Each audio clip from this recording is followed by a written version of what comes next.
Good morning student. बेटा आज आपको पढ़ाएंगे समास के भेद।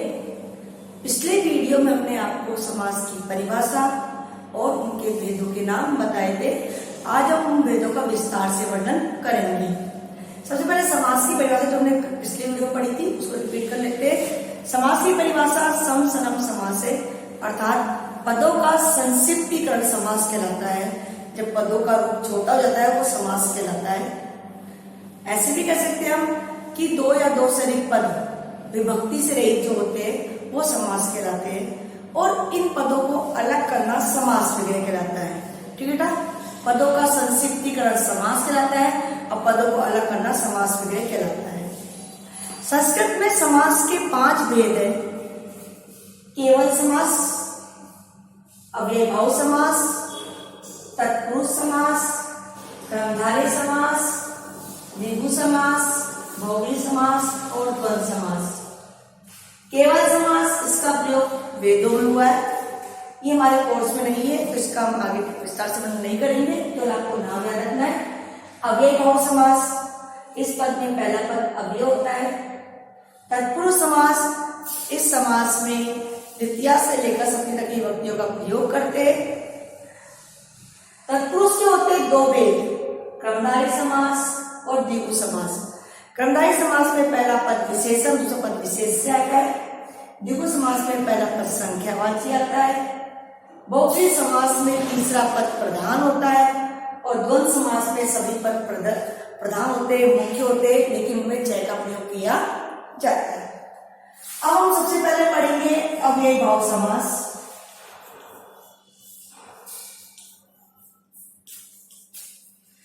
अव्ययभाव समास नाम के अकॉर्डिंग इसमें पहला पद क्या आता है? पहला नियम, इसमें पहला पद आता है अव्यय। पहला पद क्या आता है? इसमें अव्यय आता है। दूसरा पद इसमें आता है संज्ञा।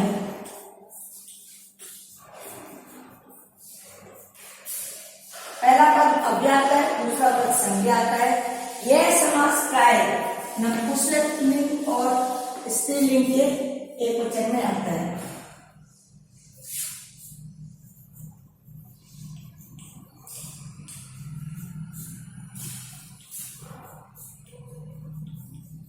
नपुंसकलिंग या स्त्रीलिंग एकवचन में होता है।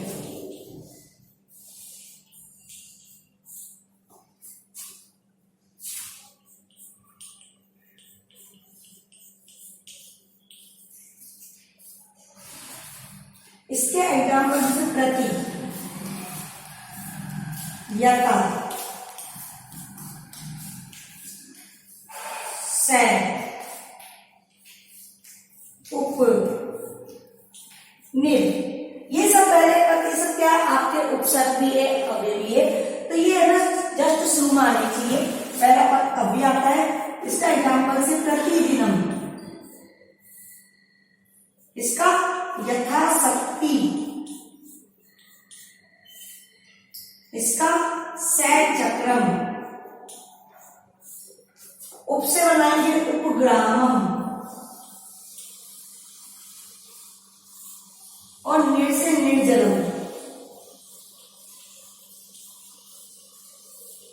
ठीक है, अब प्रतिदिनम आ गया। अब प्रतिदिनों को अलग करेंगे, इसका अर्थ क्या है? प्रत्येक दिन। क्या अर्थ है इसका? प्रत्येक दिन। तो जब अलग करेंगे ना तो हम लिखेंगे दिनम दिनम। जो पीछे जो संज्ञा जो दी हुई है उसको लिखेंगे 2 बार। पीछे संज्ञा दी है दिनम, इसको लिखेंगे 2 बार, दिनम दिनम, फिर लिखेंगे प्रति। तो प्रति दिनम को जब अलग करेंगे तो दिनम दिनम प्रति। इसी का प्रत्येकम, एकम एकम प्रति, प्रतिक्षणम क्षणम क्षणम प्रति। यथाशक्ति, जहां भी यथा आ जाएगा तो इसके लिए आप अंतिक्रमण का प्रयोग करोगे तो शक्ति की जगह शक्ति और आएगा अंतिक्रमण।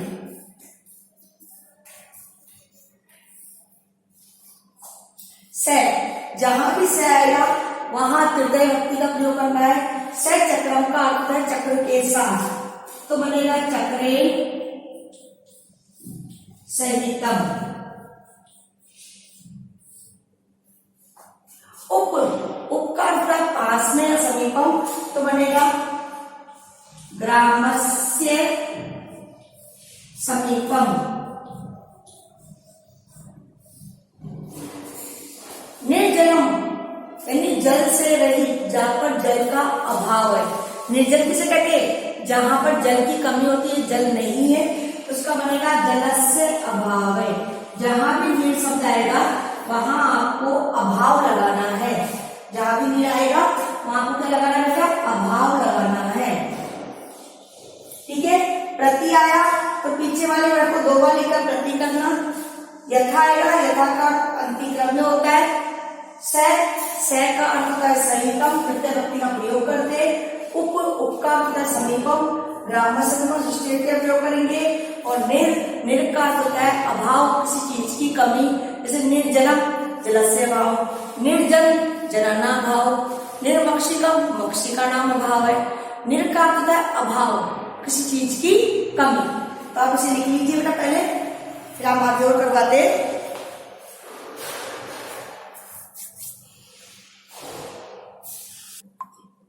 तत्पुरुष समास, इसमें दूसरा पद प्रधान होता है।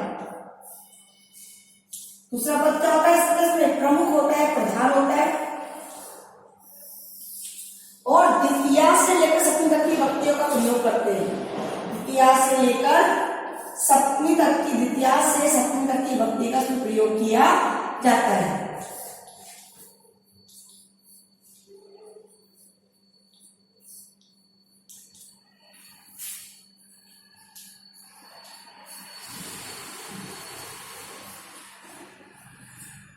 ठीक है।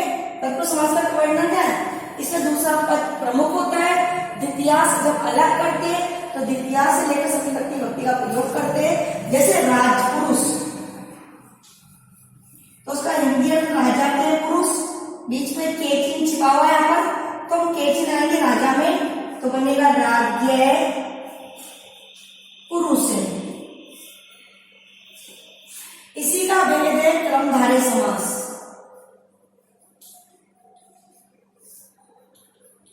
क्रमधारय समास तत्पुरुष का ही भेद है। इसमें पहला पद तो विशेषण होता है,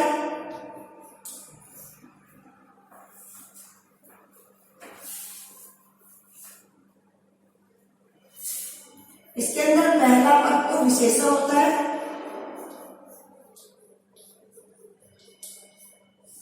और दूसरा पद विशेष्य होता है।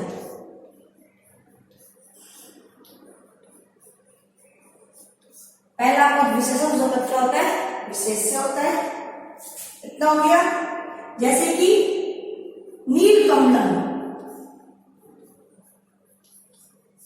अब कमल कैसा है? नीला, ये विशेषण हो गया पहला पद। दूसरा पद क्या है? कमल, तो नीला क्या है? कमल, और कमल कैसा है? नीला। ये विशेषण और ये विशेष्य हो गया। जब उसको अलग करेंगे तो सेकंड वाले पद में जो वर्ड आया लास्ट में, वही वाला वर्ड पहले वाले पद में लगा देंगे, नीलम कमलम। उसी प्रकार मधुर भोजनम, तो भोजन कैसा है? मीठा, मधुर है, तो जब अलग करेंगे तो मधुरम भोजनम।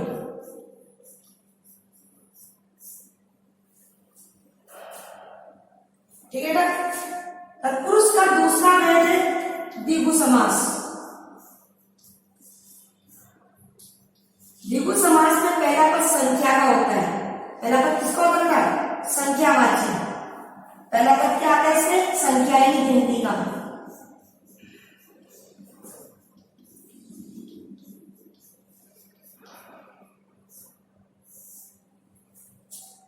जैसे त्रिलोकी, इसका एग्जाम्पल है पंचवटी, अष्टाध्याय। तो जब उसको अलग करते हैं ना तो षष्ठी विभक्ति के बहुवचन का प्रयोग करते हैं। अलग करेंगे तो षष्ठी विभक्ति के बहुवचन का प्रयोग करेंगे। फोर्थ है बहुव्रीहि समास।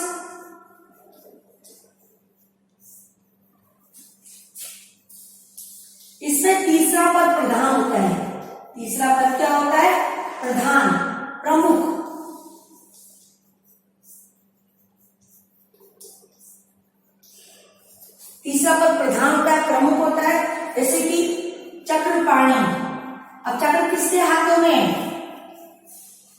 भगवान विष्णु के हाथों में, तो तीसरा पद कौन है इसमें, भगवान विष्णु।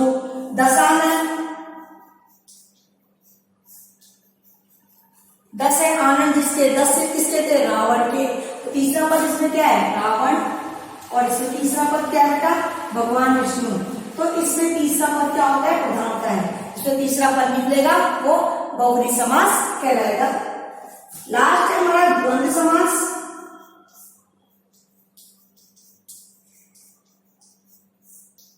इसमें सभी पद प्रधान होते हैं,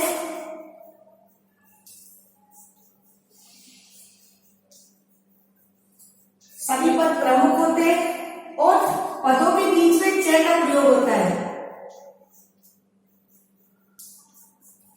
पदों के मध्य में च का प्रयोग करते हैं।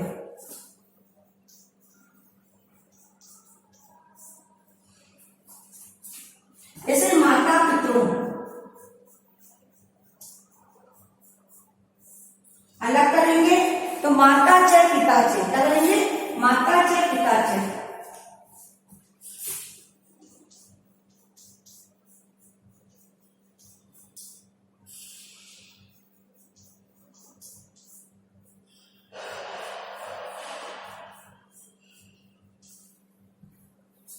इसके हमारे से पूरे 5 समास हो गए। पहला केवल समास, जब कोर्स में नहीं है हमारे, अभिभाव समास। पहला पद अव्यय होता है, दूसरा पद संज्ञा होता है, तत्पुरुष समास, दूसरा पद प्रधान होता है, द्वितीय से तृतीय विभक्ति का प्रयोग किया जाता है।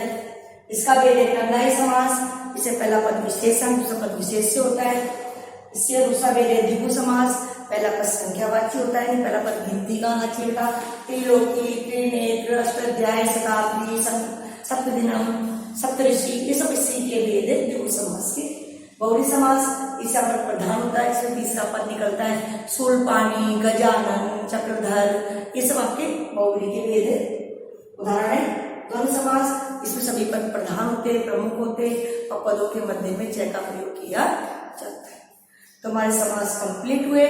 आपको उसको लर्न भी करना है और अपनी फेयर कॉपी में भी करना है। Thank you.